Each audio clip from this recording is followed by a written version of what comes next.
Hello YouTube and welcome back to the channel here today. Today we're here for two more episodes of Mushi-Shi Episodes 14 and 15. Very excited to be back here again on a Saturday evening for some Mushishi. Last week, episode 12, pretty big one, some backstory stuff, some much appreciated backstory stuff from myself. I liked it, I enjoyed it, and yeah, another episode there about a bridge or something. Anyway, and yeah, it seems like we're firmly back on the horse after episode 12's detour, I would say. We're going around, Ginkgo's doing his thing, and yeah, I guess we'll see what this week brings in the kind of episodic direction department. Yeah, I will say, a few of the episodes starting to get a little bit samey, especially last week with episode 13, which I recounted was very similar to other different, probably better episodes previous in the show. So hopefully, again, we have some more different, varied ideas here as we continue. Again, they're always a little bit different. I want some big swings, you know, that's kind of what I'm here for. Either way, not much to recap and not much to talk about in the comment department because I've got none. I've got 0 comments, which makes this intro nice, quick, and easy as we can jump on over to shouting at the Patreon and jumping into episode 14, the first one here today. So, Patreon, it's a link to the description below. It's $6 a month. You can pay me, and you get the episodes 1 week early. It's pretty cool. I like it. If it's something that interests you, it is linked below. I'm also trying something a little bit different when shouting at the patrons as well. I've kind of got a list here. I used to update it every single time I recorded. I'm updating it now every week. So if you don't see your name for whatever reason, that's probably the reason. Just probably give it a week to update. Same with people that have cancelled. Give it a week to probably disappear. Anyway, stupid inside baseball stuff. A big thank you to my patrons such as Mickey Peppers, AF, AJ, Akumancer, Banana Rama Hamadama Summer, Bisa, Capella, Chobo Ribby, Dapper Dwarf, Ed, Fancy Question Mark, Float Nightingale, Fruit, Gloriana Tenebrae, Glyke, Gus N, Hans Peter, Ika, Yako Yavanen, Jami Boo, Joran, Kasogtha, Clem, Nosta, Kot Pidgeamot, Lick H, Lou, Miru, Minted, Mistake L Chen, Molly Weinberger, Mr. Maniacs, Parnick, Pencil Shop 333, Ronlad B&K, St. Lily, Sal, Sam1373, Skeleton, Tentacle Member, Waifu Overdose, Without a Net, Kelvin, Binshi, Fudu Chili, Aiden O'Brien, BD422, and Marco-san. Thank you to everybody for giving me money. I enjoy the money. And yeah, it's going to be Mushishi. So yeah, no more setup. Just jump into episode 14. Let's do it right now. Rightio, episode 14 of Mushi-Shi up there ready to go. 23 minutes and 39 seconds on this one, so sync up accordingly with your own copy. I have the psych version, so get that version if you want that version. If not, there's a picture-in-picture version in the description below for your viewing pleasure. Yeah, let's give this thing a 3, 2, 1. Rightio, 3, 2, 1, go. Now, we're still crossing our fingers a little bit because there was an incident yesterday, or the day before with Baccano, whereby my computer decided to blue screen in the middle of recording one of the episode reactions. I've made some changes to OBS. Hopefully that should be fixed now, but I mean, if anything's weird, that's probably why. I've changed some settings and stuff, so I don't know.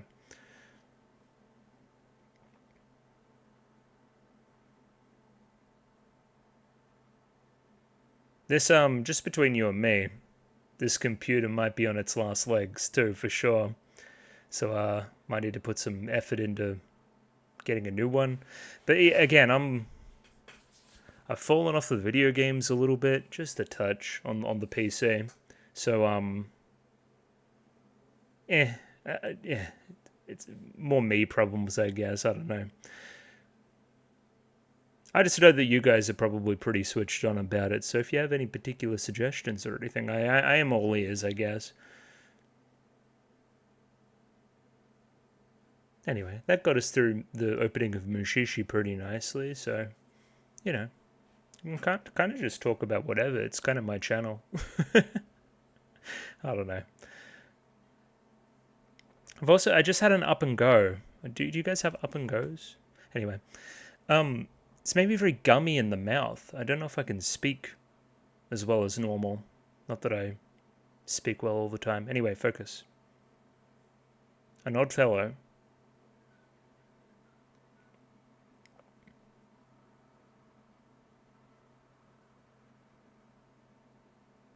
Uh-huh.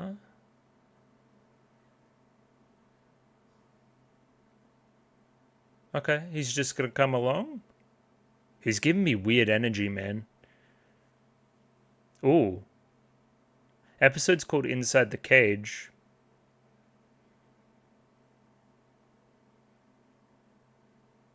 You've been here 3 years? Stinks of Mushi. Absolutely reeks of it.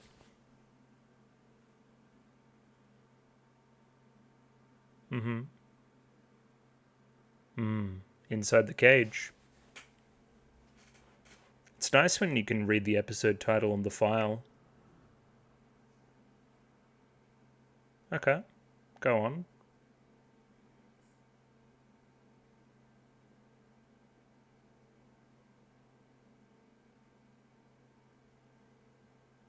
Is something tying you here?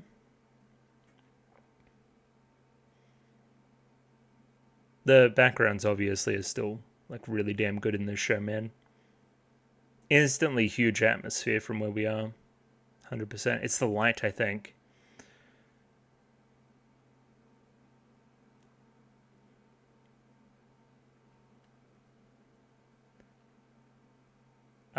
Maybe you can tell this guy to fuck off.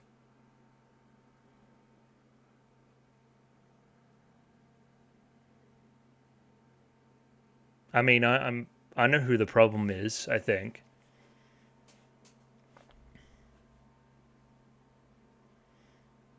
Unable to control is interesting language.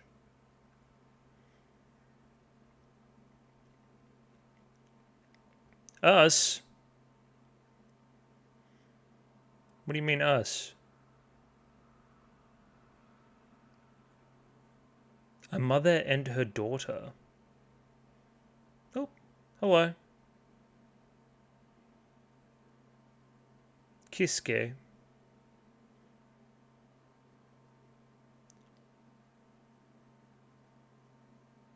What? Pardon?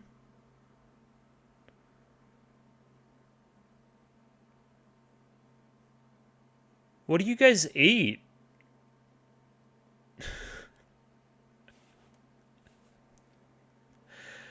No. I'm gonna get as fucking far away from you as possible. You freak me out. You and your weirdo ghost family go that way.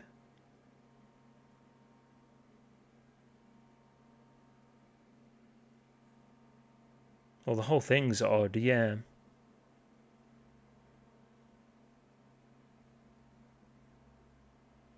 Ooh. That was pretty easy.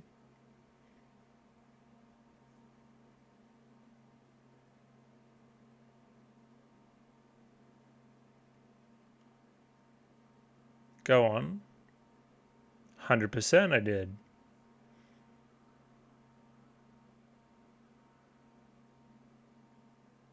What does putting me on mean? Like having me on?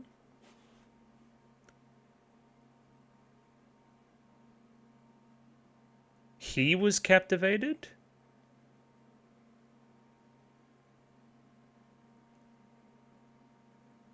Okay, I like this one. This one's sick. I thought he was the evil presence. What's up?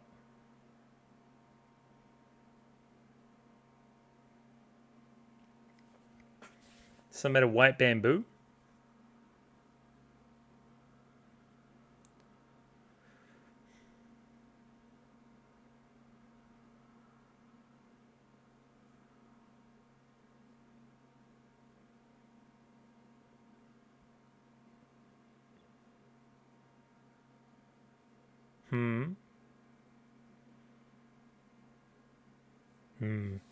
Mushi.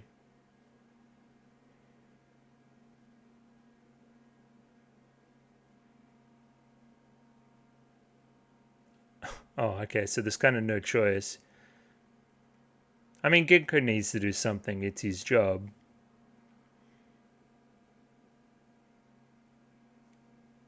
Indeed. Looks like what it says on the tin. Magare dake.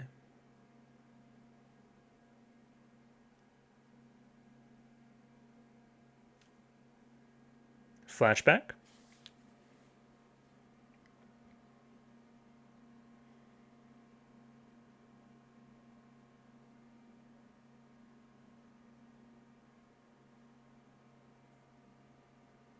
Hmm. Hmm.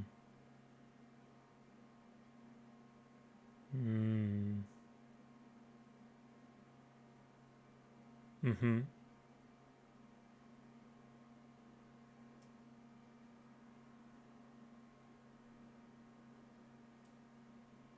Well, I mean, if she says that she was pregnant and I wasn't. Anyway. Cucked by bamboo? More likely than you think.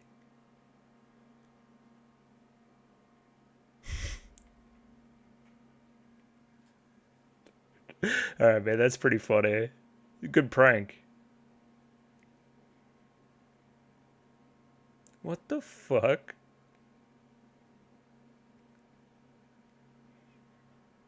I would too, man.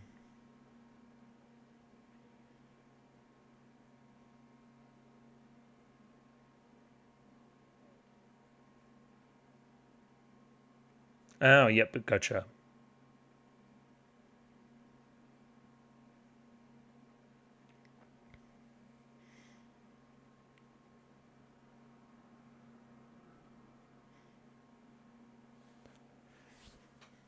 Mm-hmm.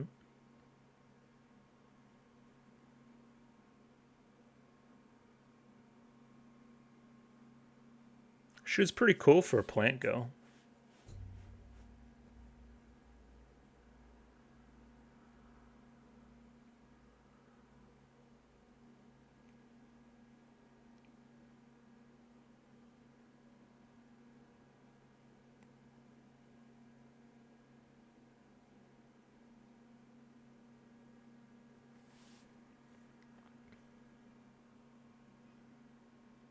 But I mean, that was longer than 3 years ago, right?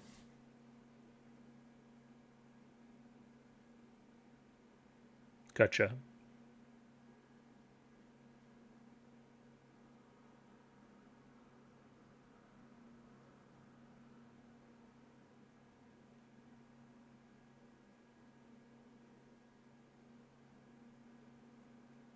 Cool.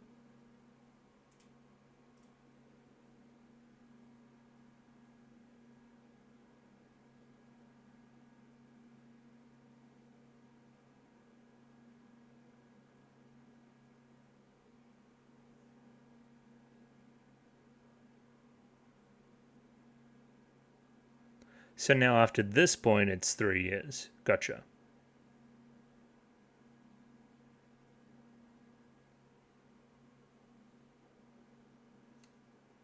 Bamboo. Ooh, CG bamboo.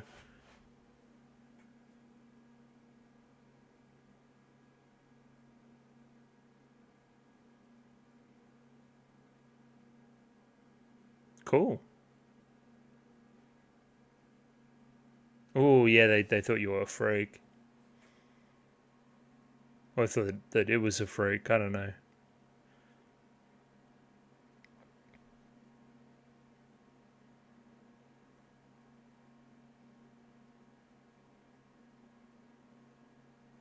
Hmm.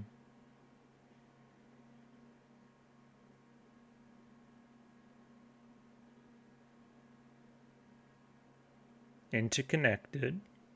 True.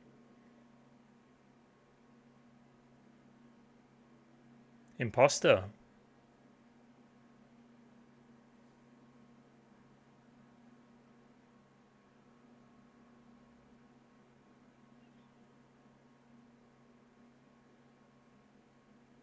Hmm.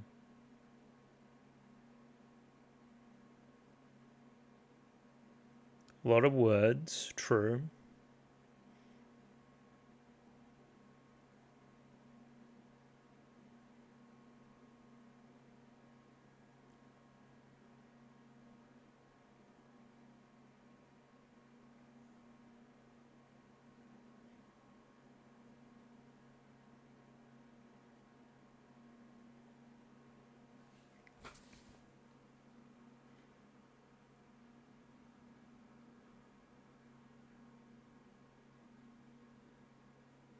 I forgot about the little sister. Hmm.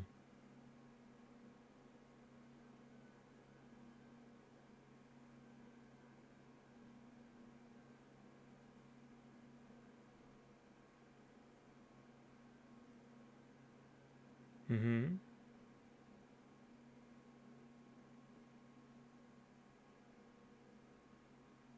Oh, I see. This is like some actual like science and like math. So is it consistent? Do you like spawn at the other end?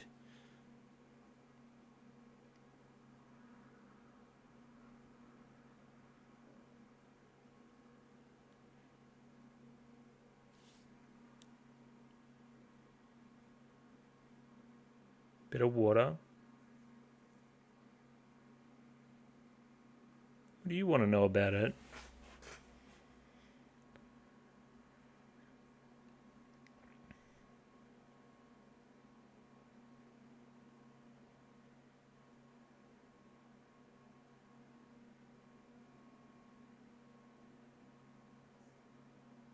And oh, hmm.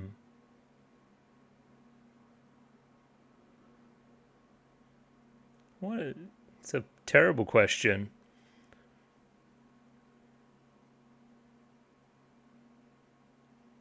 I mean, you've kind of got a weird existence. I say you got it pretty good.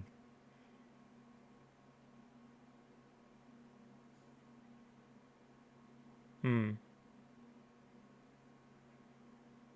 But the water's the key, right?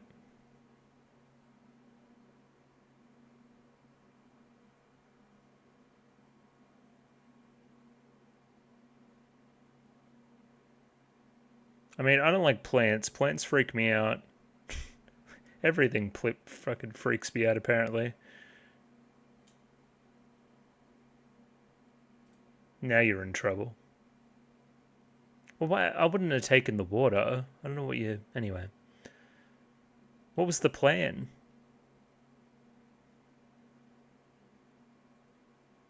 Hmm. Fall. Autumn.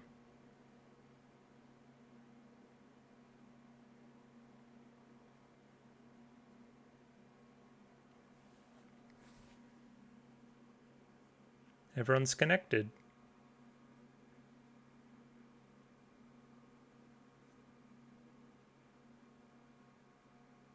All connected, much like the village. Yeah, true. Okay. Hmm. It's a little bit sad.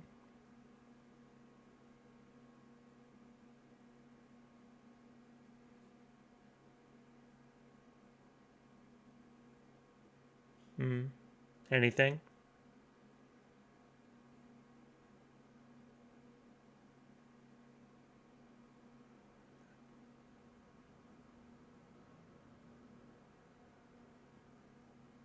It'll be okay.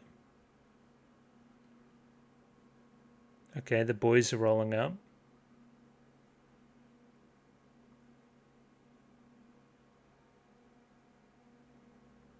Mm-hmm.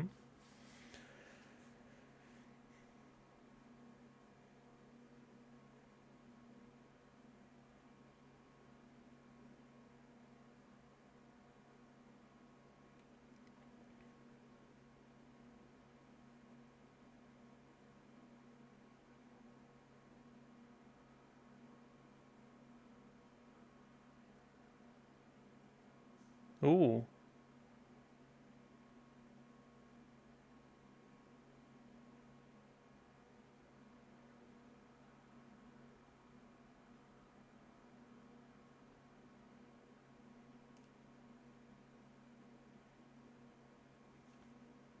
So he never knew?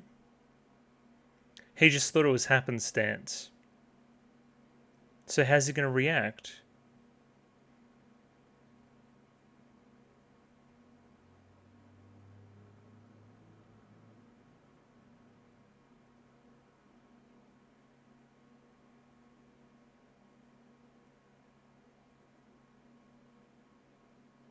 Well, get rid of the Mushi, right?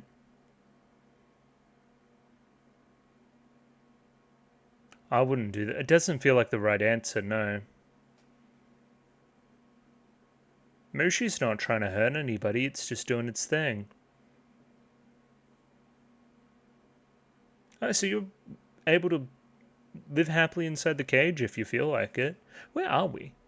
Yeah, we're getting there. I guess I don't really see an obvious endpoint right now, which is kind of exciting, I guess. Uh-huh.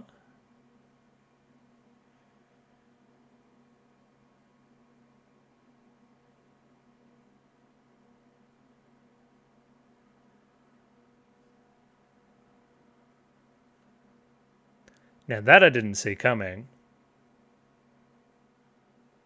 Whoa, what?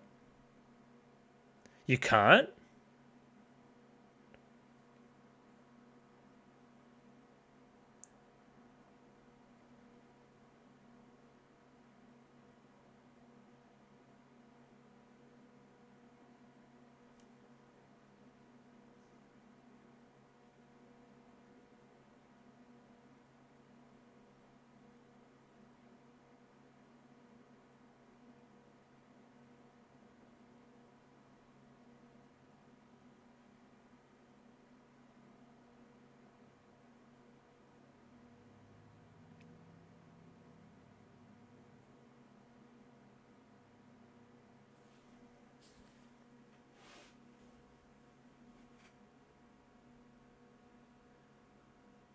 Kisuke's fucking... He's a smart fella.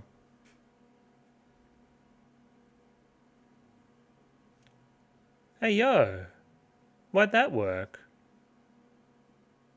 Crying?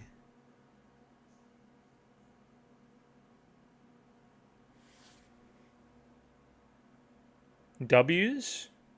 Oh, no W's. That's an alive plant. Ugh.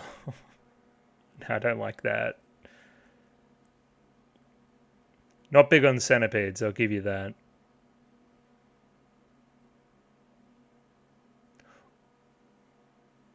You're part of the body, no? Ooh. That's crazy.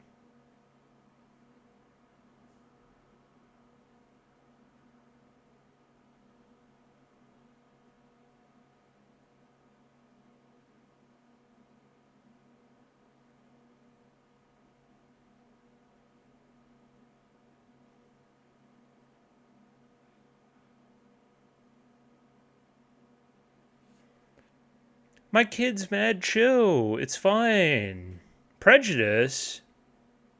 Boo.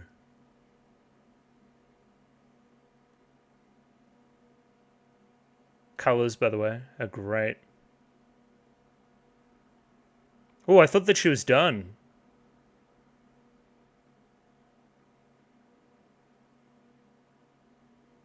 For a while? What do you mean for a while?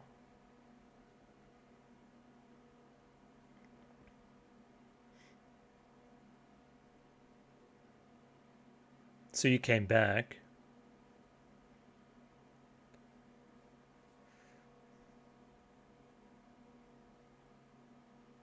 Hmm?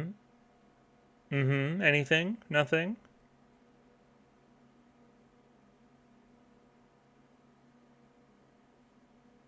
Give me the story.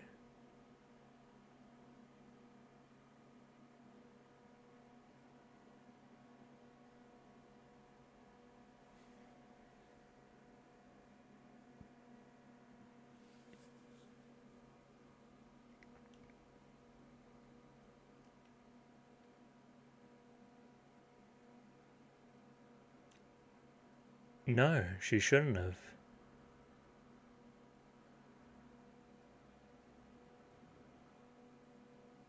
I don't think... It's just pretty tragic, man. I don't know if you should blame yourself. I don't know what the answer was there, man.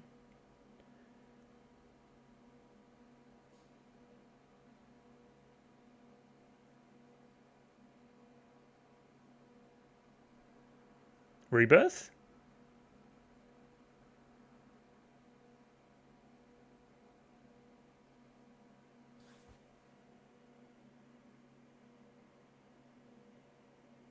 Rebirth.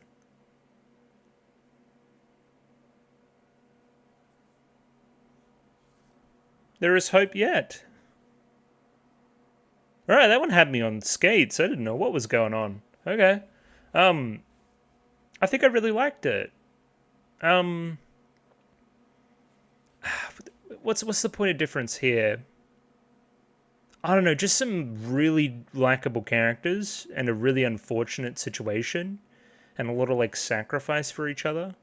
It was just really wholesome and nice. It was just like a lovely little story. It's a little kind of allegory about prejudice in there. And I don't know, maybe again advocating at least somewhat for, you know, sacrificing things to the ones you love. It will be rewarded in time after, you know, something gets chopped down, after a bushfire, something of the like. There's always rebirth in the forest. Something like that could be a take for sure. Just beautiful. I really liked it.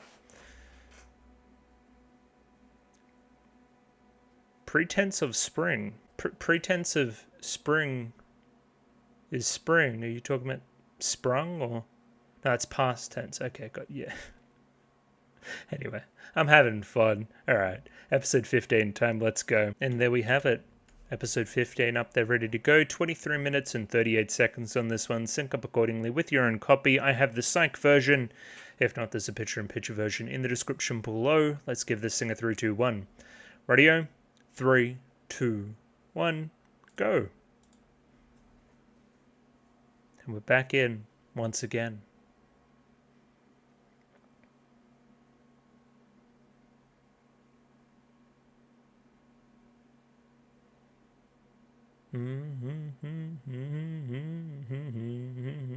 Now I know this is season 2.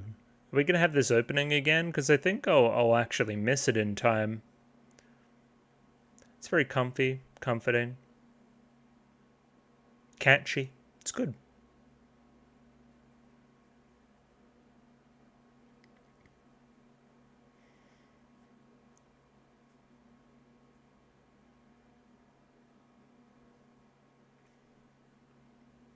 Even that last episode again, we're hitting kind of very similar Mushishi beats as a show. Like water was involved and blurring the line between Mushi and human, which again goes all the way back to the first episode. I don't know, we're playing in our bag again. I think each individual episode just comes down to how compelling the Mushi is and the characters within it. Ginkgo's a constant. The show's themes are pretty much a constant. And the structure. It's just down to whichever flavor you like, really.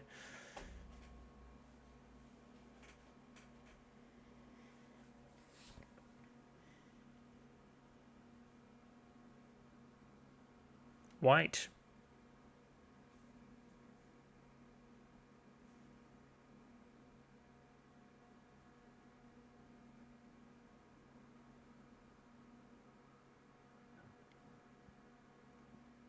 The hell are you talking about?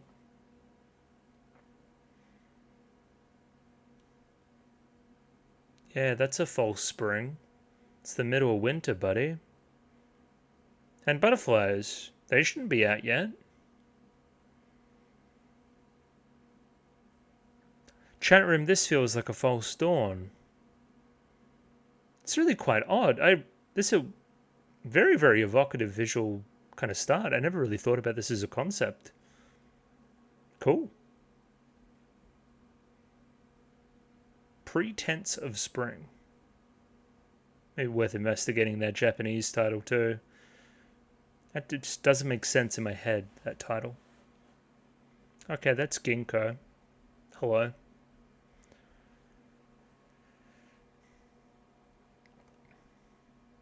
Ooh. Yeah, I'll go there. Give me some cover.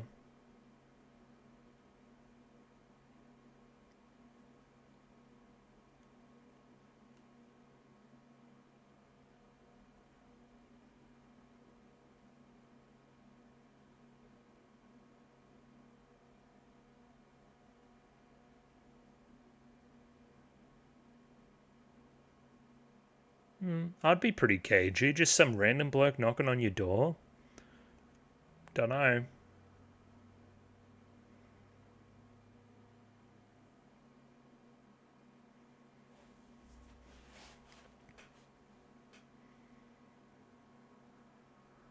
Oh. Ginkgo too.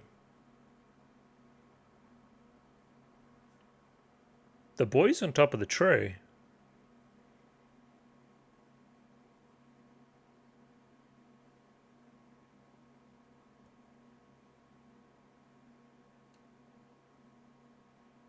Dangerous Mushi?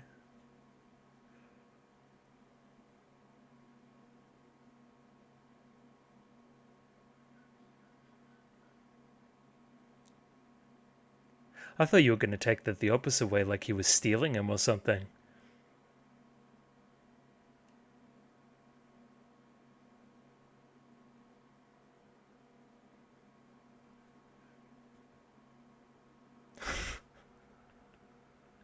Fucking Homer Simpson.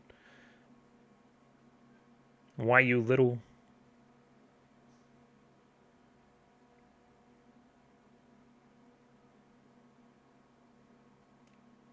Little crash course on Mushi.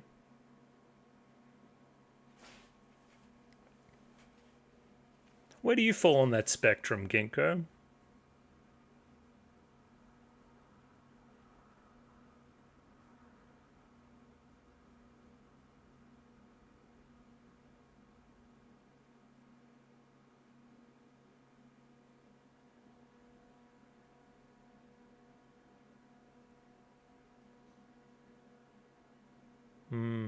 Fubuki.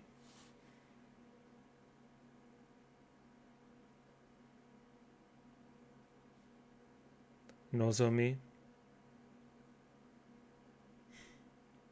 Oh, found him.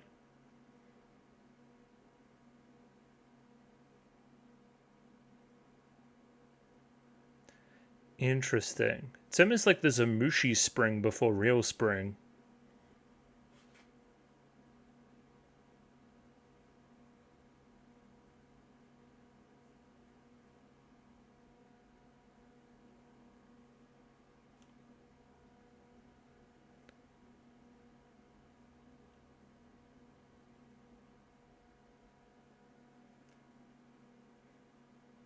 It's all very strange. It's the boy that hibernates.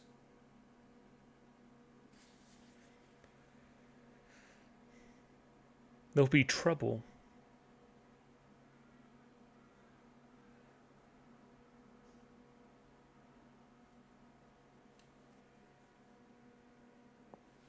It's certainly not normal. I'll give you that. Haru Magai. Haru Magai? I barely know him.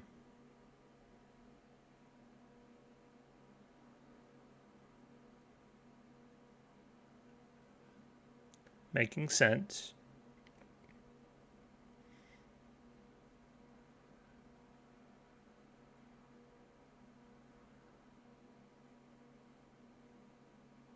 Interesting. It's a great question.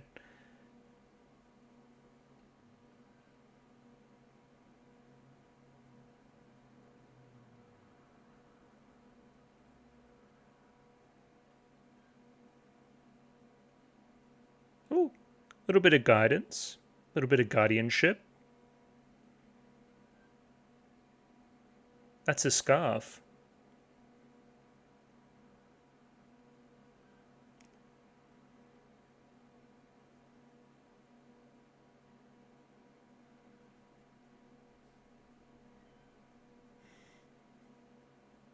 That's great fun. I like seeing Ginkgo out of his comfort zone.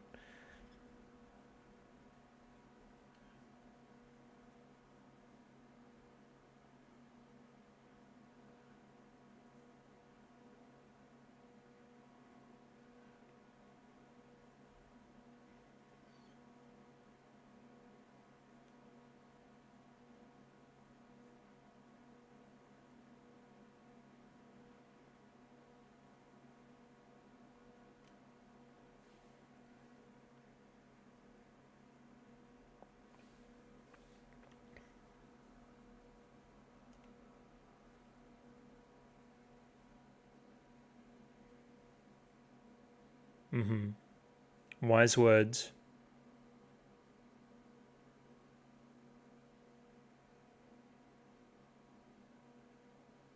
Chair.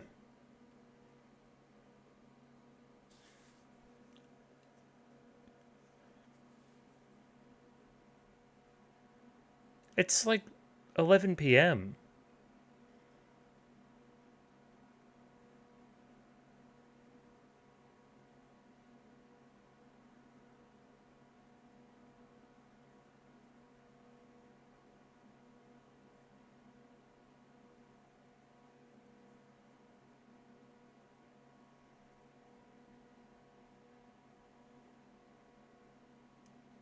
Before things start to go strange.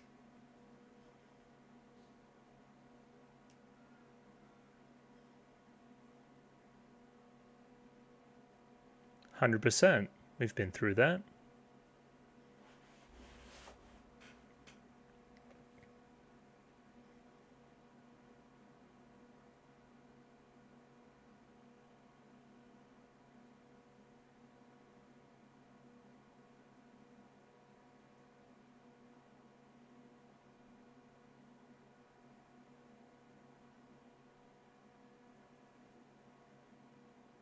I don't know about spring. It's a long time.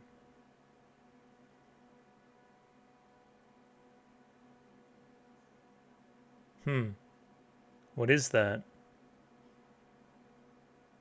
Ooh, like a butterfly.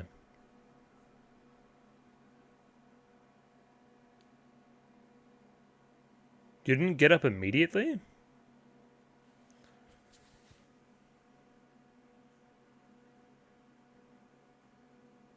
What the fuck?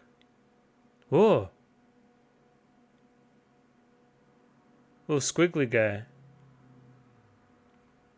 Alright, I think we gotta go, Ginkgo. I'm gonna be honest.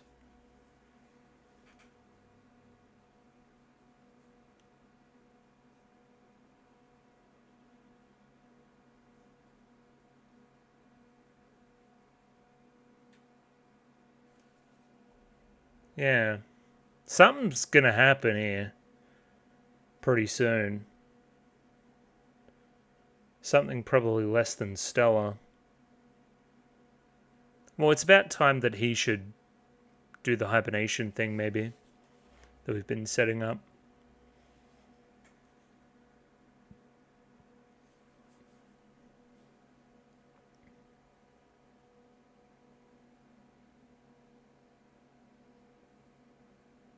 I said the backgrounds are really good.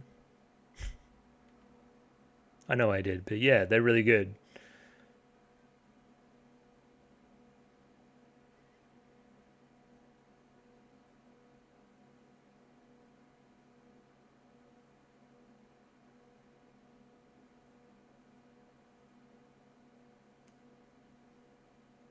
They actually put you in prison if you make backgrounds this good today. Like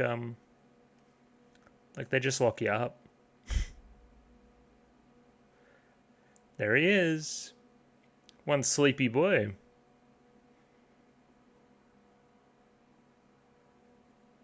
Ooh, there's a thing moving.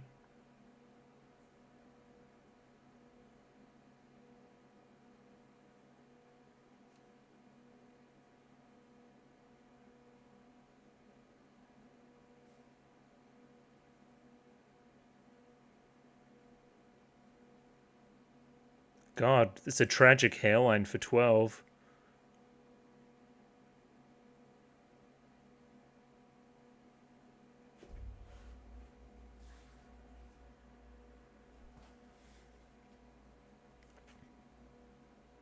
Yeah, that was the next part of the conversation.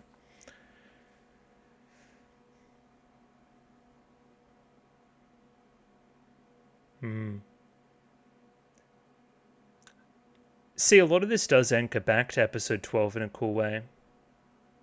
Like, again, these young children that can see Mushi that... And again, like Ginkgo's thing where he brings kind of the danger along with him.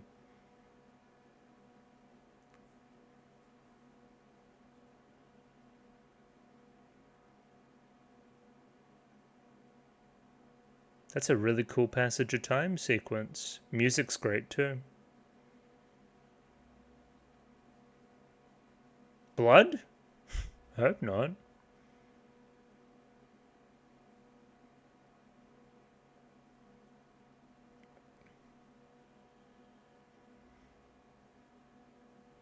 He's back again.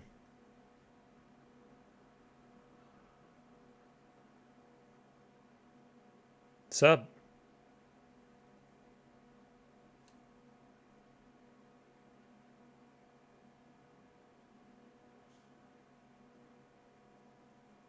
He's been a sleepy boy the entire time.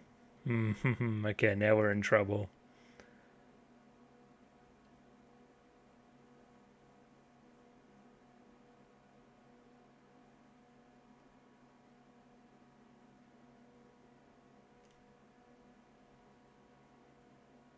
I'll be fine. I'm seeing some Mushi time type stuff.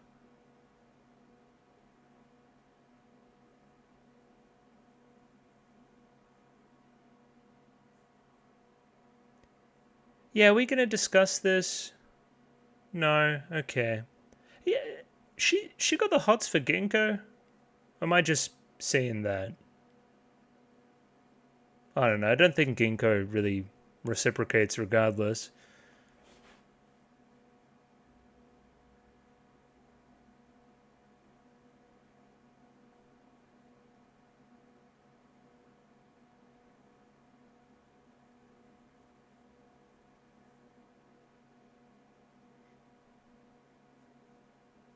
Ah, the butterfly's leitmotif.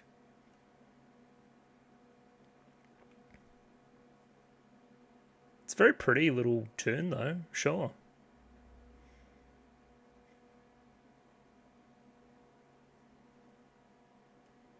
Much like the opening of the episode.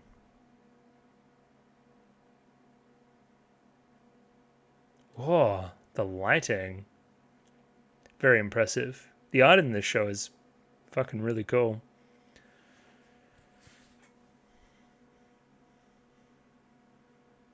Okay, what's the prognosis?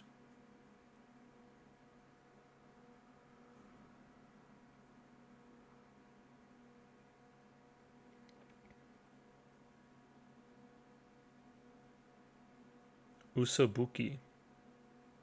Fake something.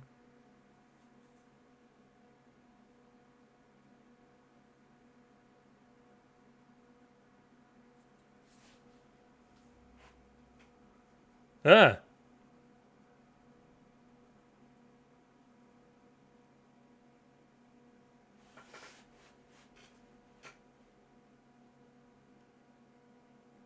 That's terrifying.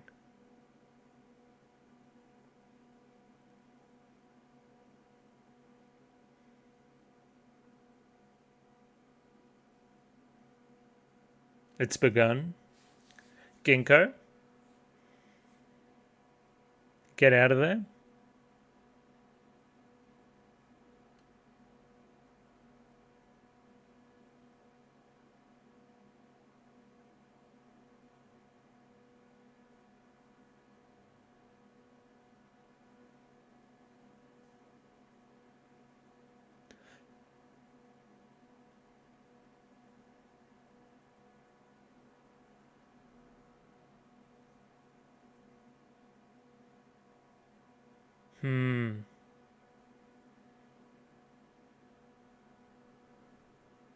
So is it because you released the butterfly? Like, I'm seeing the butterfly is maybe, like, attached into these things that, you know, fall to the cold. I mean, who's gonna save Ginkgo? Anybody? I guess we're just gonna wait till spring. Like, proper spring.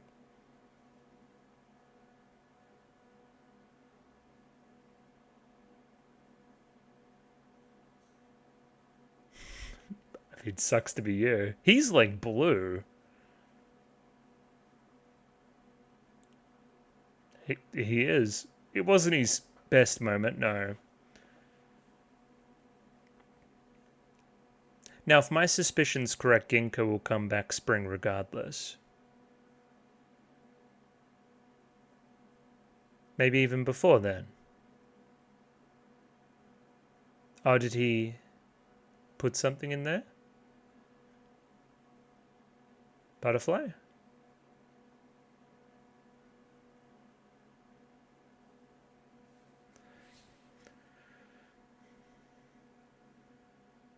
You can't see it? Oh, it's a Mushi. Okay, obviously. Duh. Okay. I was like, is she dumb?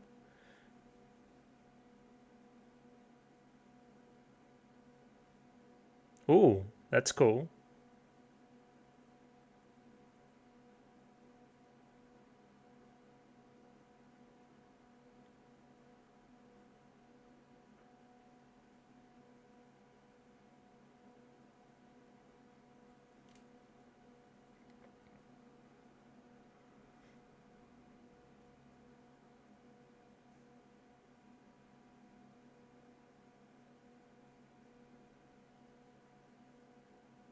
Jump scare.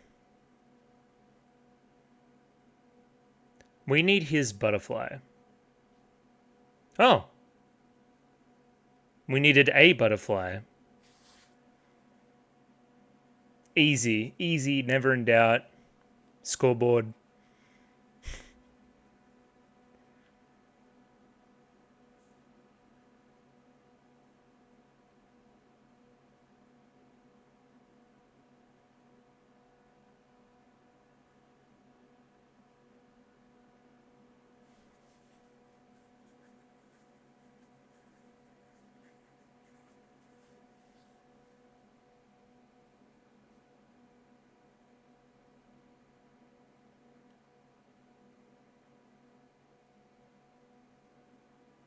Yeah, if you told me that, then you wouldn't have gotten into trouble.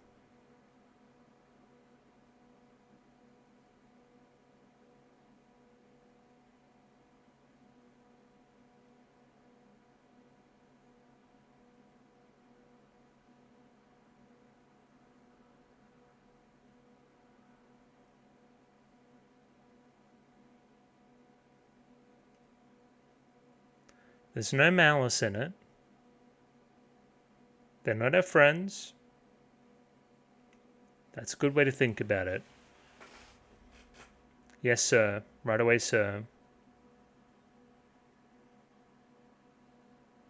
Just understand them. And respect them.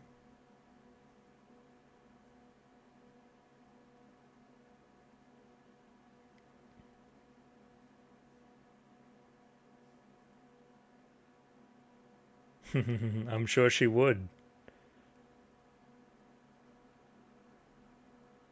Okay, bye.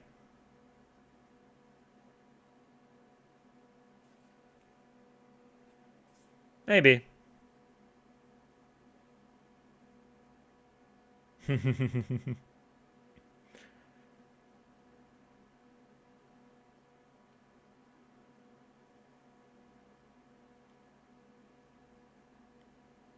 Well, that episode was pretty happy-go-lucky. It was just a good one.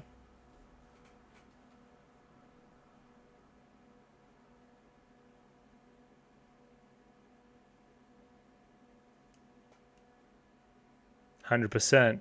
We'll talk about it. There's some pretty tragic's the wrong word. Some interesting stuff going on with Ginkgo and his lack of ability to stay places even when they seem really nice and he's actually really functional there. It's almost self-destructive too. In the end, it wasn't him sticking around and messing up the area that fucked things up. If anything, it was his own fear that didn't enable him to investigate further and, solve the issue immediately. It did more harm than good, him leaving when he did. He attributed a lot of the Mushi stuff to himself, which again is the grand tragedy there. You never know how much is you and how much just would have happened anyway. Again, even all the way back to old mate that had the premonition dreams. Like, same difference, right? You're living that fear of the kind of Mushi having its way almost, and if you're responsible. Sunrise Serpent. Yeah, so I mean, clearly a pretty fascinating one there towards the end. I've got a little bit of a line for analysis, I believe. They were good. They were good again. 2 probably episodes of equal stature, which probably isn't something we've had in a while. Show's good. It's really damn good. And I'll return tomorrow for a little bit of analysis on both of those episodes. I look forward to it greatly. And we're back. It's the next day. 2 more episodes of Mushishi in the book. 2 varying episodes, I would say. They kind of go in different directions and kind of explore different things that I like about the show. For one here, I think Mushishi now is building a little bit of a repertoire for a tragic episode every now and again, right? We do like to, again, play in that little bit of a spot. Sometimes we go full out feel bad tragedy and we just kind of got to move on from it. It's kind of a spectrum. Again, on the far end you have the episode with the guy with the premonitions and the dreams and that kind of stuff. It's just a full-on feel bad terrible ending. Moving back a little bit more, you have the episode 13, which I thought was at least a little bit kind of bittersweet there, as well as the one about the living god. I thought that one was a little bit bittersweet. So a lot of sad-ish kind of tragic episodes, and I feel like Inside the Cage here, episode 14, it kind of lands in that pantheon as well. Again, it has that bittersweet kind of happy, hopeful ending. Again, in a similar way that kind of a forest grows back after a bushfire. I feel like that's kind of that similar rebirth concept we're kind of getting at there. I guess it's harder for me in Inside the Cage to pinpoint the moment where the characters involved fucked up and caused this thing to happen, where again, episode 13, the episode previous to this one, in contrast, it is very easy, in my view, to see where the characters fucked up. That makes this a little bit more compelling for me. It just comes down to the characters, and I like this flavor more than the previous episode's flavor. So it's great. Yeah, the show can do the bittersweet stuff, right? But it can also be really wholesome, as we see in episode 15 here. However, still a little bit of a bittersweet twinge to it, especially from the Ginkgo side. Again, we just kind of see a pretty rudimentary story about a Mushi and a small family affected by it, and how Ginkgo kind of gets involved. And listen, I think the major point of that episode is, okay, Ginkgo, if you weren't the way you were, you could almost see a new life here, right? It's this sister and a kid brother. She's seemingly into you. They're pretty open-minded about the whole Mushi thing. It seems really nice. There's beautiful springs here. It's pretty much paradise, really. However, because of the way he is, and because of his kind of dancing between the line of Mushi and man, he can't stay here for any longer than he should. He's toxic. He almost, would poison that family and poison the good thing that they have going on. Thus, he walks away and walks on with life. I don't know. In a different life, in a different world, that could be the spot where he settles down. And of course, it's another episode with a child character that is, I guess, in tune with the Mushi. Again, this reflects Ginkgo in episode 12, right? They feel very similar to me, or I guess I should say Yorkie, right? Yeah, he obviously sees himself a lot in that kid and getting into mischief and not understanding things. He almost needs to take, the spot of his master there, whose name is escaping me. Nui? He needs to almost take her spot in the life of this kid. However, only briefly before moving on. Because again, if we stay too close, and if as Nui stayed in that one spot too long, something inevitably is going to happen and, change you. I don't know, it's a fascinating one, but I still think ultimately landing on the side of a little bit more happy. Again, the major metaphor there is a false spring, right? It's a coming out of winter into spring is hope, it's new life, it's new beginnings, it's all this other kind of stuff. Ginkgo himself is having a false spring of sorts, right? Where he almost feels like he's coming out of this winter portion of his life, but it is only temporary, it is fleeting, it is not a significant change because it can't be. And again, that's that Mushi spring too, I hope you see what I see in that episode. I feel like that's a pretty solid interpretation of what we have going on there. As a result, I feel like I'll have more to say about episode 15, but I'm probably a little bit more positive on episode 14 overall. They're both pretty damn good without being, I guess, exceptional for the show. Just merely great, which is, Mushi's kind of, Mushishi, excuse me.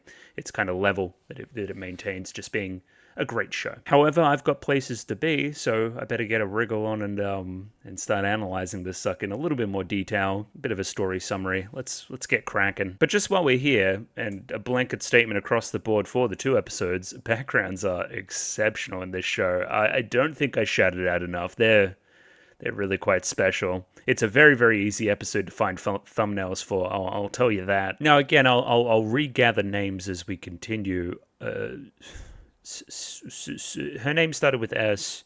Kinsuke? Something like that. Anyway, he wants out of the bamboo forest and wants Ginkgo to kind of show him the way. It'd be revealed halfway through the episode that this was, again, kind of just a test. He does want to leave and wants to see if Ginkgo... it's the first person he's seen in quite a while, just wants to see if he's got something different about him that's going to let him leave. And again, Ginkgo's always waiting for that that thing that's a little bit peculiar, that gets him a little bit more interested than any other interaction with a normal human. Kinsuke here says he's been here for 3 years. That's insane. What do you mean you've been in the bamboo forest for 3 years and haven't found your way out? That screams something supernatural. That screams something weird is happening. I mean, the major metaphor of the episode is laid bare in the title. It's called Inside the Cage. He's inside the cage that the Mushi has kind of set at the moment, right? Inside the bamboo cage. This kind of cage metaphor allegory can be applied to a lot of stories, right? Is it... do I find comfort and solace in the things that I know and the people that I love that are within the cage? Or, should I open the cage and set them free, even if it's ultimately detrimental to, others? It's a pretty well-trodden metaphor, but it's a good use here, I feel, right? What is the price of freedom ultimately for these characters? Are they willing to pay that? So Ginkgo initially pretty confident that he can get out of this place, right? He's got a compass out. How could he possibly lose if he just keeps going in one direction? Hey, no, I end up back in the same spot again, and kind of the bamboo forest itself would blend into itself. The way I understand it is it's much like, a video game where you'll walk through one end and end up on the other side of the map. Kind of like that, like Pac-Man or something, right? It's kind of got that kind of logic, and the bamboo helps it blend in, I guess. So I misread this episode initially, and I guess it was the ominous music that was playing that probably tricked my brain. I thought this guy was the evil guy, right? That he's like, hey, do you want to come live here with us now? Is kind of like, I don't know, it feels like you're going to eat me or something. It doesn't feel right, like a right thing to say.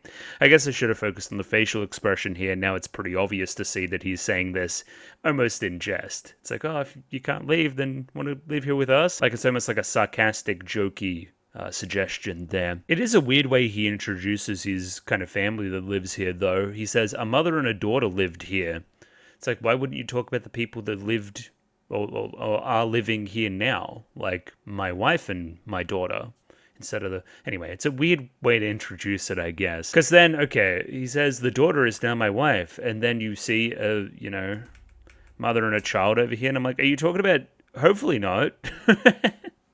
I don't know. Weird one. But I mean, they seem pretty chill here. Setsu, Kinsuke, the child. But it's still, I mean, it's pretty clear that something's not quite right. Ginkgo's going to try to fuck off somewhere else and find a way out. I think there's a small part here that I missed as well. Ginkgo here remarks that it's odd that they would say, I believe it was like Genki Dana or something like that. Take care, essentially. I believe that's something you would say when you're not going to see somebody for a while. It's like, goodbye, I'm not going to see you. It implies that the guy knows that if he's not with Ginkgo, that Ginkgo won't be trapped anymore, right? I feel like that's the vibe. So it's like, oh, I'm probably not going to see you again. Take care.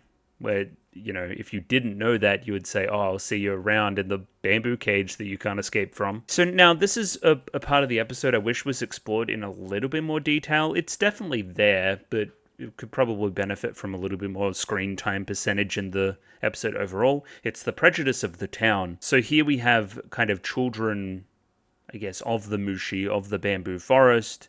They're a little bit off kilter and fucking weird. They don't eat. They drink water. They're born in a weird way. And they become outcasts from town because of that, right? We hear hushed whispers here from some of the older ladies in town of, oh, you went in there. Are you okay? Was there a guy in there? What's going on? Like, again, they've been shunned, made outcasts, right? Like, nobody... Again, it's also because of the whole, I mean, if you're with this guy, you're trapped in their type energy. It's something that it's fair enough to want to distance yourself from, but it doesn't excuse the thing at the end of the episode where the guy's sister, right, basically says, "No, go back. We don't want you here. If you've got that kid here, I don't want you here," right? I don't know. It feels a little bit callous and like rude and stuff, and not quite as well set up as I'd like. But again, I mean, still works well for the episode. I don't know. Yeah, I might come around on it. Yeah, that man in there was captivated by a monster, Baccano. Yeah, no. Have you talked to Setsu? And have you seen the bamboo Mushi white guy? He's pretty. Everyone's pretty chill in there. I don't know. I feel like you're being weird about it. You're being kind of bamboo racist. Once again, early on here, I was getting antagonistic vibes once again. Ginkgo essentially puts down the ultimatum of, hey, you're going to help me investigate this thing, or I'm going to investigate it myself, because, again, it's my job as a Mushishi. Like, this guy's all very cagey about it, pardon the pun. He's like, oh, what did you hear then? Are you here to take it out? Like, he's not being forthcoming with information in a way that I would expect. Anyway, threw me for a bit of a loop. He turns out he's pretty nice. He's a chill guy. Now we see the white bamboo guy here. Magare Dake is what we call it. Might give that a quick Google. I couldn't really see much besides just in general something about bamboo. Some people were saying false bamboo, but I couldn't see anything there. It's very hard when I don't have the kanji in front of me to look up, I guess. Weird one. Anyway. Also, it was brought to my attention by, I guess, the Reddit thread that I was in. It's very much Tale of Princess Kaguya coded. Again, this is bamboo cutter, weird child, a little bit white in general. There's a few things there. Not that I'm overly familiar with the story, but paying homage to a pretty famous little Japanese folktale is a nice touch. Oh, now I remember. Yeah, so Kisuke goes into telling the backstory of, you know, the people that used to live in this house and in the bamboo forest and all that other kind of stuff. And old mate here gets cucked by bamboo. Weird. Anyway, so he goes off. Again, they can't conceive. Just a quick summary of the story. They can't conceive. He goes off. He comes back. Wife has baby with bamboo. Weird. Now, the wife was already in tune with the Mushi stuff. We note here that she was,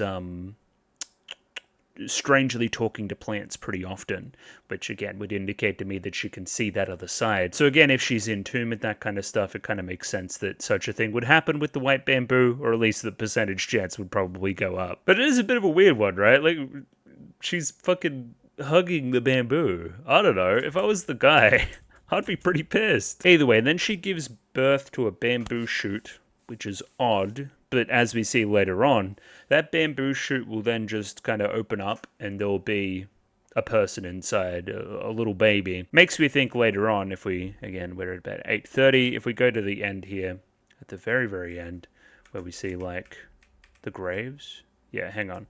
There's, like, one that's small and one that's bigger. Is, like, a grown-ass woman gonna come out of one of these bamboo shoots, or is it another fucking baby? I don't know, weird one. You would imagine this one's the kid, this one's mom, right? Anyway, so they're going to be reborn as they were, I guess, rather than, I guess, a whole rebirth reincarnation type deal. So this is where I feel like we should put the foot down a little bit more on the whole kind of prejudice angle. The kids are just playing with Setsu, and they say that she's pretty chill. Like, she's weird, she doesn't eat, she only kind of drinks water, but she's just like an ordinary child, just like an ordinary girl, right? I feel like you should reinforce here that the parents really tell the kids not to go in the bamboo forest and not to, you know, yeah, it's cursed in there, that kind of thing, to make this story hit a little bit more hard. Because again, kids is a classic thing you see in most stories with prejudice, really. Kids don't harbor it. A lot of it is societal, a lot of it's cultural, and you know, kids are just being kids. They don't understand all that extra pressure on them. This is where we'll kind of project forward in the story and explain the whole I can't leave the bamboo forest phenomenon in the here and now. It's drinking the water of the white bamboo. So at this point, Kisuke drinks it when he's a kid. Well, not too much of a kid, I guess. Yeah, the timing here is weird because they're kids, right? And they're like, oh, we can't leave. And then as soon as they leave kind of Setsu behind, they're able, or not Setsu, as soon as they leave Kisuke behind, they're able to leave, right?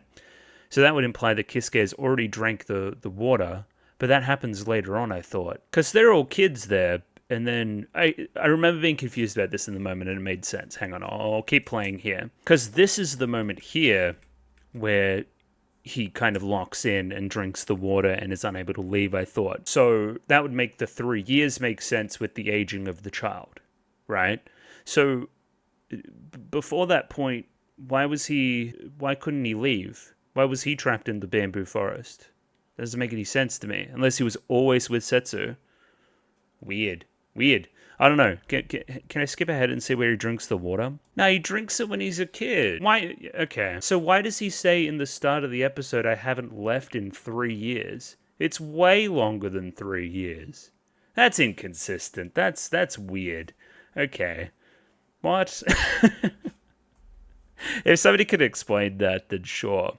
He says, I haven't left in 3 years. And clearly more than 3 years pass in the, his relationship with Setsu and the, his life and that kind of thing. Like, clearly more. Very clearly more. Like, more like 8 years or something. Anyway, I digress. Doesn't affect the episode at all. It's just odd. Why would you say that then? Unless, did he say, he said 3 years. Hang on. No one has come through in 3 years. Okay, alright. Hand up. Misunderstood. Alright, that's fine. Okay, we got there. Now, I get, yeah. Because he gets ostracized from the village, and the visits dry up completely upon Setsu having another bamboo kid. They're like, that's fucking freaky, that's weird, don't let us get involved with that, and that's why the visits from the village stop. Gotcha. Oh yeah, the CG on the bamboo shoot here is crazy. Yeah, let me get that in view again. That's insanity. Yeah, the show does like to use its little CG every now and again. I believe we use some later on the white bamboo itself.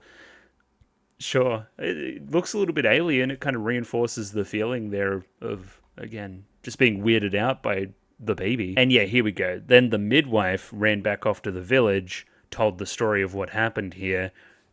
It's a fucking freaky story. It's weird. Communicated that to the town to not go over there anymore. It's cursed and demon and all that other kind of stuff. Sure. Clicking a little bit better now. Now it flips over to Genko to talk about the Magare Dake, which is kind of like this false bamboo guy that takes the place of part of the family of the bamboo network, I guess, right? And it does its bit, right? It takes nutrients from the family, from the roots, from everything going on in the forest, but also provides essential elements to make the forest as green as it is. We see later on, once this Magare Dake gets kind of cut down, the forest kind of loses its green luster a little bit. Again, the metaphor there is a false family, right? It's something that's posing almost as something that's part of the family but functions the exact same. It's meant to reflect, again, both Setsu and the kid, right? Like, they're functionally human, but they're not. They're false. They're kind of, again, this half-human, half-mushi type thing called an oniko. Sure. An extremely rare Mazari mono. Of course, it makes perfect sense. Yeah, so they reflect each other, right? As the Magare Dake is a false bamboo that is functionally the same as a bamboo and almost separate because of that. Setsu and the child are functionally human, but are ostracized from the family, from the village, from the network because of their differences as well. It's even though they're functionally the same. It's a nice little metaphor for the prejudice, I feel. Again, would the village operate better overall if they just included Setsu and the kid and embrace their differences and whatnot? Almost certainly yes. Almost certainly yes, you would say. And Kisuke's a G, bro. He understands. Regardless of what her parents were, Setsu is Setsu. And I like Setsu. She's my wife. I enjoy her presence. I don't care that she's like a weird Mushi person. However, the irony here is that their Mushi status, right, it means they're unable to exit as well, because they're almost like part of the Magare Dake's network, they're limbs of the same body, and kind of connected to the bamboo network because of that as well. Therefore they can't ever leave, therefore they're trapped inside this cage. So it's like their difference is also their curse in a little bit of a way too, and kind of breaking this curse through love ultimately ends in a little bit of tragedy, but also rebirth, right? We rip the band-aid off, it hurts for I guess a little bit, but ultimately they are going to be reborn and are going to be okay. It's Very, very interesting. And Kisuke as well, he worries for his sister. He's kind of separated from his community, his network at this time too. He's like straddling that line. You know, again, a lot of the themes of the show coming through there pretty squarely. Just, yeah, it's a crucial part of the story that Kisuke misses the village and likes the village and that kind of stuff, because it's what motivates Setsu to do what she does. So when we talk about the mechanics in a pretty cool way, we get out a little map and, you know, draw lines along the kind of circle, and the kind of tree is in the middle of the cage. Like, we kind of spawn on the other side, and we can make kind of, what do you call it? Tangents? A tangent of a circle? Is that what it is? Anyway, math class, whatever. A line that intersects a circle anyway. Just like straight across its diameter almost. From here we meet it with Setsu, and we quickly identify that the water is the problem. Ginkgo is very, very quick to do that. He's got a good expression here actually. Like, oh, even the water? Have you never shared any with your husband? None at all? It's like, no, I gave him some when he was very young. He said he was thirsty. And maybe the reason he's trapped here. And again, Ginkgo kind of knows already, which is fun on the rewatch. Yeah, very cool. Just to confirm, Ginkgo does some final testing here, takes a little touch more of the water, puts it in his bottle, and lo and behold, he can't leave either. Now, a crucial thing that I didn't understand in the first watch as well is he just has this water in his bottle, right? That's all that he has. I thought he consumed it. I thought that he was doomed to be like Kisuke now and unable to leave, and would need to solve the problem to be able to, you know, let himself leave. Again, much like the previous episode in the village with the bridge and stuff, he was kind of isolated. But no, that's not the vibe. He just kind of kept it in the bottle. Not much to add here. This kid here is just really cute. I like them kind of playing in the, as the leaves are kind of falling here, right? Like there. That's really fun. I don't know. And it kind of makes him nostalgic for the village and, you know, his childhood friends and all that other kind of stuff. And anyway, that time of year when the leaves fall, if only I could see it one more time. I don't know, it kind of motivates that side of the story for the characters to do what they do. Very specifically here, linking the village and the mothers in the village feeding their kids and that kind of thing with the bamboo forest, and the mama bamboo feeding its kids as well. Kind of the leaves falling, the foliage here, which will, you know, increase the nutrients in the ground, and kind of that cycle of life in the forest will continue, right? It's the same way that, you know, the village would work, right? And, you know, the community there. And I lament missing that. I want to see them one more time. I get nostalgic about it. This is probably the standout shot for it too. I want to show it to you too. I want to pass, you know, this kid, they're born of the bamboo. And this is what Setsu's kind of, you know, resonating with as well. This kid here, born of the bamboo, knows no better, doesn't know what the village is like, can't ever go there. Dad wants to be able to show her the world one day and wants to be able to show, you know, the great things that he's seen. This is when we get kind of a little bit cynical about the whole cage thing and that kind of thing. Like, it's what motivates mom to do what she does. Like, hey, I want a better life for my kid as well. That's an element of it that I didn't initially see. Ginkgo now brings Kisuke over to the white bamboo itself and starts explaining what the deal is, right? Mushi, unlike plants, have their own will. They give commands to each part of their body to carry out their will. This Mushi's body is essentially the entire bamboo forest, and the medium that it conveys its will is the water Setsu drinks. So anybody that drinks the water, the kind of Mushi here can kind of manifest its will onto it, right? Which again makes it feel like the Mushi is the bad guy. But what do we continue to say about the show? Like, never blame the Mushi. The Mushi's just doing its thing. We have to live within the bounds of the Mushi, you know? From here, as we saw before, he has some of the water when he is younger. Again, he's been trapped in the forest ever since. Oh, that's interesting. I doubt Setsu even knew about it. Interesting. I was reading that first interaction as, oh, you're like my only friend almost, and there's a little bit of almost like betrayal there from Setsu of letting him drink that at that time. But nah, she had no. So it was all just kind of a mistake as well. Well, definitely all these characters deserve to be fined then. Okay, let's let them out. Come on, what are we doing? So either way, if somebody has consumed the water and the water is now part of their being, I can't see a way to get that water out of them. Especially so for Setsu and the kid, right? They've been drinking the water ever since, as the kind of children of the bamboo do. Like the kind of their blood is almost made up of it. No wonder they die as the tree dies, you know? And again, Ginkgo doesn't resort to cutting down the tree because he fears this reaction, right? I would never resort to such a thing because I don't know what it would do. Again, reading the tea leaves, it's probably going to be bad for Setsu and the kid. Oh, even big full moon shot there too. Might be squinting, but again, could be some Tale of Princess Kaguya stuff. Either way, in the dead of night, Setsu wakes up, unable to sleep, wanting to, again, let Kisuke be free. Like, he's been in here with me that long, right? And trapped in here and clearly wants to go back to his village, and you're preventing him from leaving, and I didn't know that. Of course I want to do something nice for the person that's done something so very nice for me. But again, you don't know the consequences yet. There's a real, again, a Shakespearean tragedy to it, I feel like. Like, you're doing something drastic and rash and really bold and stuff and not really understanding the underlying cause. I don't know. Romeo and Juliet, it's like, I poison myself and I kill myself, not knowing the other side. That's the tragedy, right? It's a tragedy of lack of knowledge. It's a tragedy of, like, ignorance, right? You didn't know what you were doing very early on when you gave him the water, and you've essentially trapped here somebody that's been so nice to me and done so many good things for me, right? And now, because what you said is true, Genko, that I'm also a part of this whole ecosystem, I can't hurt myself. I can't bring myself to do so. Kisuke was even nice enough to me to consider me human, right?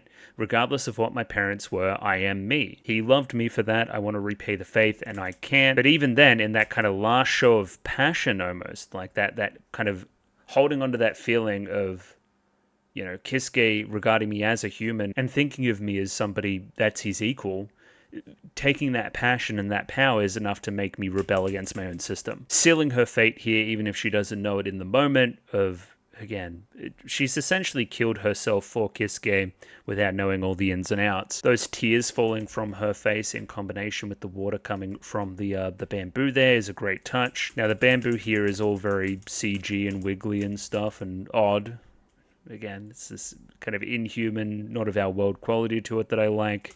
It kind of crawling away here is kind of terrifying. I don't like that at all. Kisuke wakes in the night and finds that, in looking for Setsu, he's able to exit the bamboo forest. Now, of course, this is something that he's wanted for a very long time. He quickly rushes out and tries to go see everybody and reintegrate with the community that he loved from when he was a child, right? This is where we really get the prejudice angle too. We have the kid here. I don't know if you ever had a name. Bamboo kid here with Kisuke, and then the little sister over here with her husband and child, right? Like, they're essentially the same, but no, we don't want that kid here. It's a freak. It's not of our world. Stay out of it. I have a child of my own now. Don't make my child feel miserable. That's insane. Again, that's my own sister saying that. That's insane. Also, again, very obvious one of the rest of the community kind of closing their doors there on him, right? Like, I don't want anything to do with that. It's that moment of kind of too much time has passed to the point of making this okay again. Like, I'm never going to be reintegrated. I'm only here with my children now, and even they pass in time, Even here already, you can see some of the luster of the forest start to dim. And yeah, it seems pretty okay. They lived happily together for a little bit. They're able to leave. Pretty epic. Even if you don't want to go to the village, you can go anywhere else. But the next time Ginkgo comes through, it's the whole forest here. Very, very kind of brown and no luster to it at all. No Magari Dake. And there's Kisuke all alone. They died. They're dead in a ditch outside. This line here, man, by the time I buried them here, they became weak like dead trees. Jesus Christ. It wasn't a quick death. It was slow and agonizing. Like, I mean, think about it. If everything's a network, and that water that we've been drinking, like, all the time is, like, most of our blood, I don't know, that's probably bodes like poorly. I don't know. The performance here from Kisuke's VA is really good too. Gets really choked up. It's quite believable, I would say. And then yeah, he starts to blame himself. Like, hey, if I kind of let go of the village, this never would have happened, However, in time, we get our little hopeful ending with 20 seconds left. The leaves are falling, much like that scene early in the episode where he was with his kid. Again, that cycle of rebirth, feeding their children, all that other kind of stuff. It's that time of year again. The kind of shine and shimmer of the forest has kind of returned a little bit more. It's very, very green. And we see the Magare Dake, the white bamboo. And then we hear babies crying and then we see these two. So, I mean, I thought, what do you mean babies crying? I thought that would be, anyway, weird. That's one big fucking baby. That's my only thought there. Anyway, no, I mean, okay, if we go back here to where the gravestones are pretty small, so maybe it's just perspective there. Anyway, he's gonna have two babies to deal with. They're kind of his wife and child, though, which is weird, but weird. Anyway, Rebirth. It's cool. It's sick. So, yeah, I mean, with that one, a few spots there where I would change a couple of things to make it a little bit more legible, but yeah, it's not meant to be legible anyway. It's Mushishi. It's meant to be a little bit vague and opaque and stuff. It's very enjoyable episode. And that was the one that I thought I'd have less to say about, and I had quite a bit, so... Anyway, we'll continue here into episode 15 now. Oh yeah, I should probably talk about this. We have the narrator here. That's just Nui, right? Like, that's kind of fun that she's always the one to kind of introduce the concept of these Mushi and kind of set the scene for these episodes.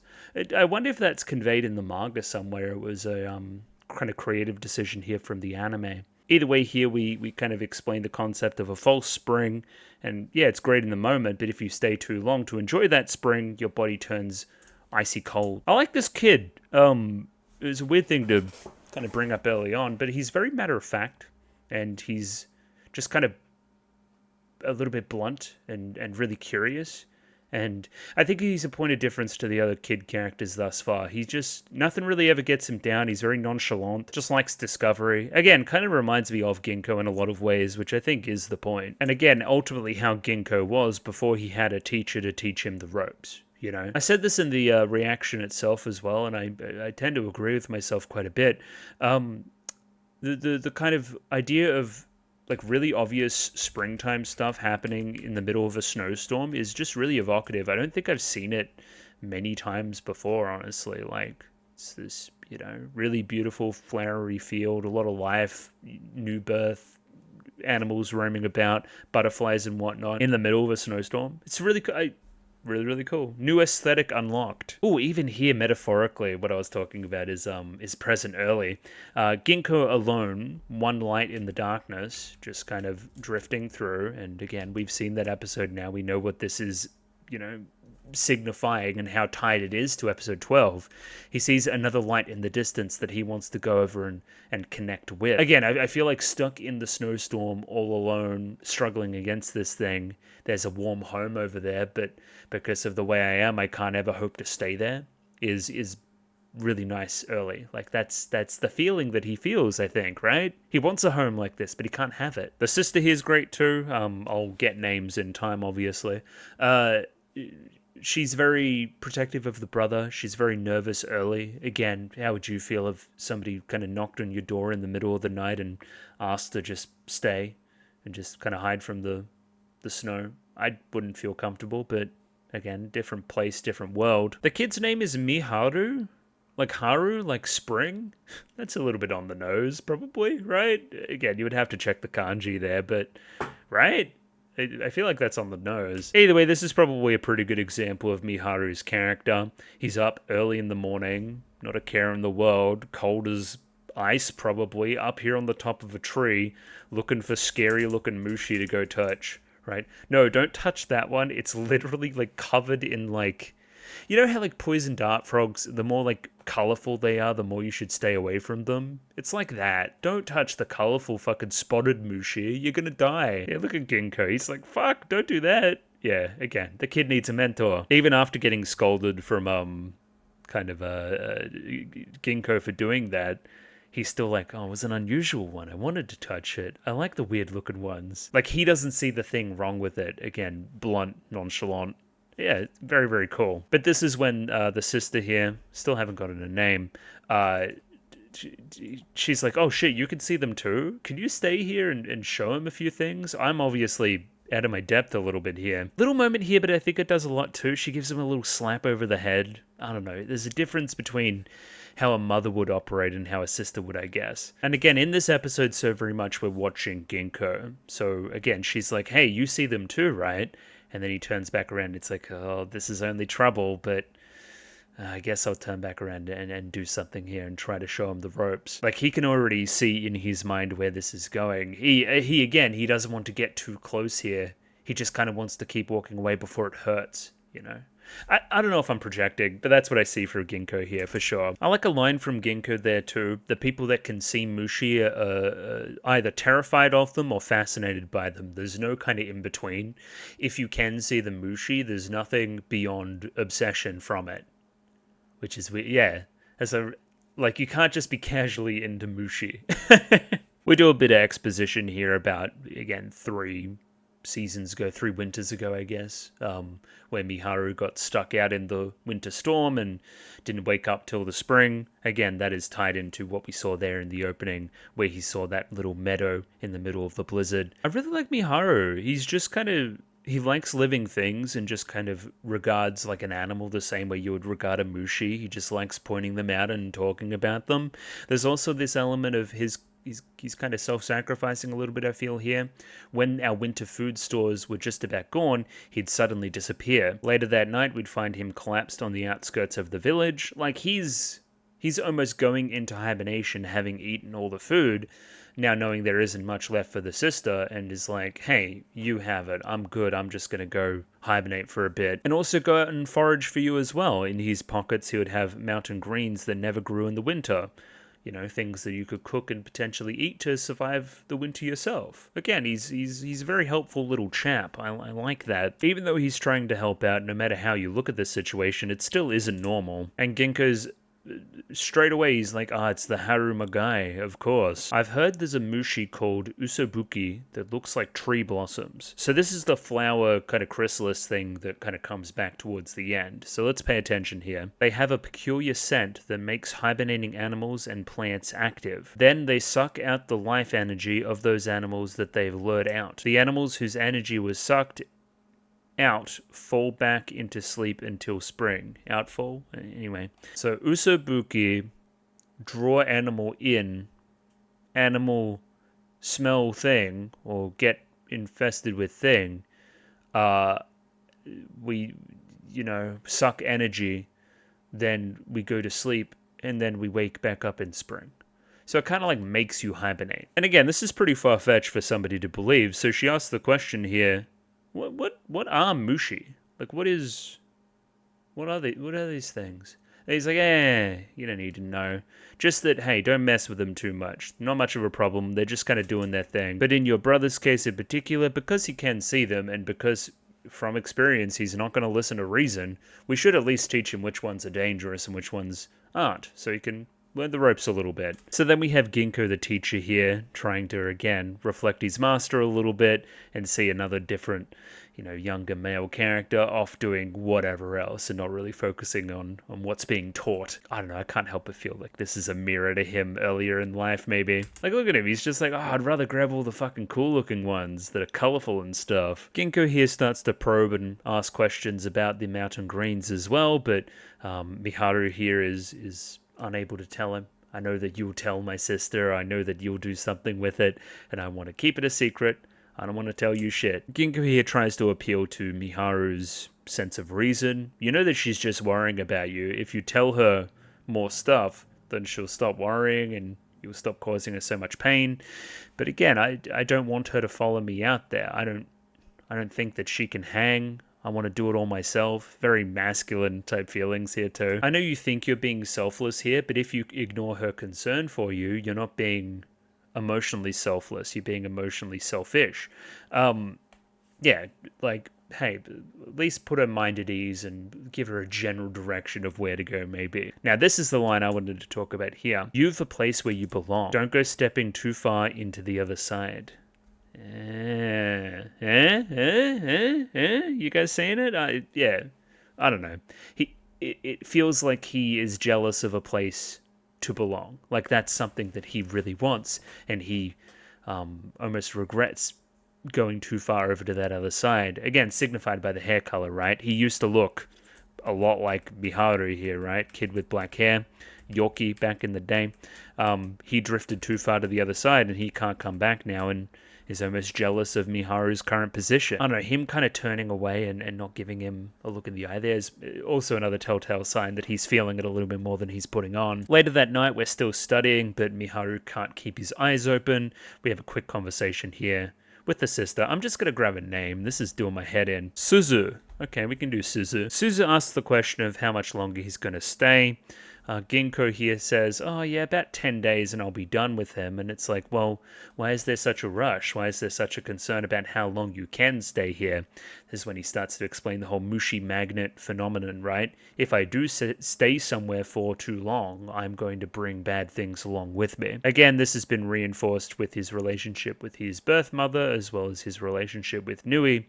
I stayed around those two places for too long and disaster struck, right? Like, I can't always, brush that away as, just random happenstance. Maybe I'm the one that's brought the problem there. And again, it depends on the area if I can stay as long as I do, right? Areas with rich soil, I can't stay as long, but this area doesn't seem to have it, so maybe I'm okay in staying here for a little bit longer. And this is when I start to get it a little bit. It's already been there, a touch. I think she likes him, and I don't know, I don't have the best radar for this kind of stuff, but it was my interpretation, I guess, and in an episodic show, at least in the here and now, I'm going to take that as the truth. I think she's got the hots for our boy. I don't know, you don't tell some random stranger you can stay here as long as you want if you don't like him a little bit, right? She's smiling too, look at her. Fucking, we're in here, I think. So that night, Ginko notices a chrysalis on the roof, and he's like, oh, that's weird. And then when he wakes up, it's fucking gone. So because he saw that thing, the chrysalis, and then it disappeared, he's like, huh, that must have been me. I'm the Mushi magnet. Maybe I'm staying here too long. Then he goes out here and sees these guys. Now, these guys are a little bit more concerning. I'm like, huh, they might not just be natural to the area. You may actually be fucking something up here. But I don't know. You never truly know. They could just be here regardless. And it's that never being able to confirm it is the trouble here for Ginko. So then there's that thought, I've stayed here a bit too long, time for me to go. This is when Suzu fucks off for a bit. Miharu is apparently sleeping inside, except no, he isn't. He's using this opportunity to run away. From there, we start to follow him, but the storm turns in the night. We lose the footsteps. I remember I had a query about lanterns as well, and can he see in the dark the same way that Nui could have? Anyway, weird. Or maybe he's doing it for Miharu's sake. That could be an idea. Either way, just as we're about to leave, we find Miharu in the snow. He's unconscious. The same thing that's happened every winter has happened once again. And yeah, the kind of spring greens, the cherry blossom. Hey, he's seen that spring somewhere, that place in the middle of the storm. That's just like spring, And the butterfly, of course. The butterfly. Now, here's the trouble, right?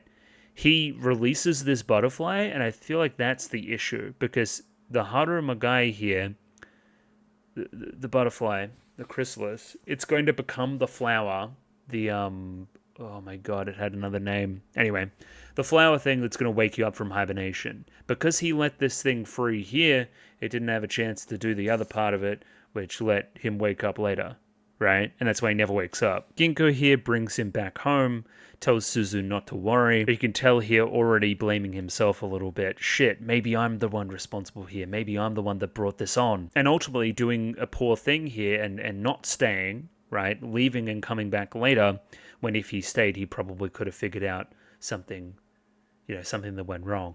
Instead, we robbed the sister of another, year with his brother almost, or her brother, excuse me. Ginko made the wrong choice here, IMO. I don't feel like he was responsible, really, for this happening. Miharu will miss you when he wakes up. Well, he's not going to wake up if I'm not going to be here as well. I don't know. He fucked up. The following winter here, we meet up with Suzu again. There's a great sequence in the middle here with some killer music where the narrator's going crazy once again, saying all sorts of stuff about the false spring and whatnot. Now, Ginko rolls up. He thinks it's all swell and chill and stuff, right? But Suzu immediately breaks into tears, and it's like, oh my god, my brother. Go have a look at him. He never woke up. And yeah, this is when the guilt comes out, right? If I only stayed around just a little bit more, I wouldn't... Because she doesn't know. She doesn't know what's going on. So she just lost her brother for a year. You felt like you needed to go, right? And you did. But that ultimately brought more pain. Like, again, if Miharu is supposed to wake up in the spring, then I have to go find whatever it is that wakes him up. If I go there, I should be able to find what it is that's going to wake him up. That'll be chill. But she's worried, again, that if you go out there, you're going to end up the same as him. If I don't make it back, search the mountain's north side. Good that we have a general direction. And this is when it was pretty much confirmed, just like in the edit here. Bit of eye contact there, grabbing of the arm, make it back safe, that kind of thing. I'm choosing to see it romantically. It's never going to go anywhere because of the way that Ginkgo is and what he is, but yeah, he could have had a nicer life here had things been different, you know? Also really like the music here that we choose. It's a little bit repetitive, but the track's really good, and it coinciding with the butterfly here is a great touch. This is also the signifier, the thing that Ginkgo follows that will take him to the false spring. And yeah, then we make it in. The backgrounds and the art here doing the heavy lifting. Really enjoy this sequence from that perspective. It's just gorgeous. Look at it. Ginkgo sees the danger immediately, though. He feels all kind of odd about it. There's many animals about. The usobuki, that was the name of it too, take on the form of these tree blossoms. And then the ticking time kind of starts, right?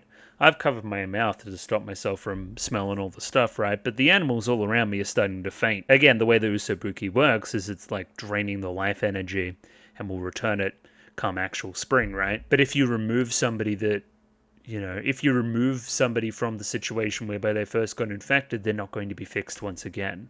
So, yeah, I really like the butterfly reflecting the flower there. I feel like that's a really cool idea. Also like the element of the body feeling unnaturally cold. What is something you often associate with hibernating is being really hot and being really warm and kind of snuggling down to hibernate. Like this is almost the opposite because there's that kind of energy exchange there. There's that other side element because it's a mushi. I don't know, another cool element. Ginkgo here with these last kind of ounce of energy is able to grab onto a butterfly, which is very happy he did that. Very, very cool. Yeah, no. Then he fucking goes to bed, gets infected, and he's done for the rest of the winter. Oh no. I do like how the butterflies themselves kind of gravitate towards him too. Again, maybe he is kind of a magnet more than I was giving it credit. You could argue that, again, his own kind of magnet status is what ultimately gets the butterfly to stay with him all the time as he's dragged back to the house, right? And fixes the day. So again, being a Mushi magnet might maybe not that bad. I'd be pissed if I was her too, right? Do these guys need to eat, or are they just fine? Are they just sleepy? Either way, now she has two people that are just, asleep. And very, very cold. Look how pale they are. If you wanted another example of how these two characters reflect each other as well, here it is. They're both this kind of rash and what's the word? Selfish almost. Like they don't think of others. They just go do it. They're the same as each other. And yeah, I mean, Suzu he has no answers. What the hell am I supposed to do to wake them up? Another great shot here is just the coat on the coat rack. Like that's Ginkgo's coat. Like I don't know. Are you seeing the same thing that I'm seeing? Like, this is where he should be, almost, Like, I get, maybe that's just my interpretation, but I feel like it's continuously being reinforced. Either way, here he caught a butterfly. That's kind of the coat falling and the butterfly being freed and all that other kind of stuff. But again, she can't really see it. Oh yeah, this sequence was fucking rad. Just kind of as you're kind of awake and kind of feeling vibrations and just a little bit of light breaking through. Once again, feels a lot like episode 12.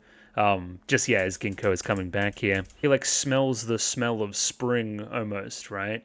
And the light bursting through, and he's back. The butterfly itself, the chrysalis there turning into a flower, releasing some kind of pollen, and Ginkgo's awake. And yeah, the two of them are back. We did it. Hooray. After some time, but anyway, we did it.